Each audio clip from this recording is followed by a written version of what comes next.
spirituality and abundance mindset has deep rooted connection. For abundance, we need affirmation. For affirmation to realize, we need vibrations.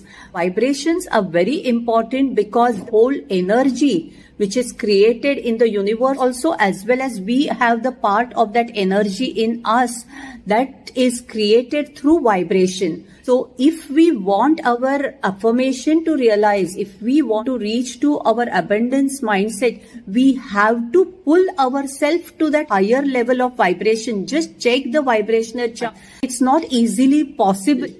We need to heal ourselves in order to get over to that higher vibration with the help of psychology. We don't have time, 20, 30 years to reach to that spiritual stage which yogis used to spend. So I have combined a technique where I have combined with my own experience, psychology and spirituality for reaching to the higher vibration. Join Sucheta's Hub to know more.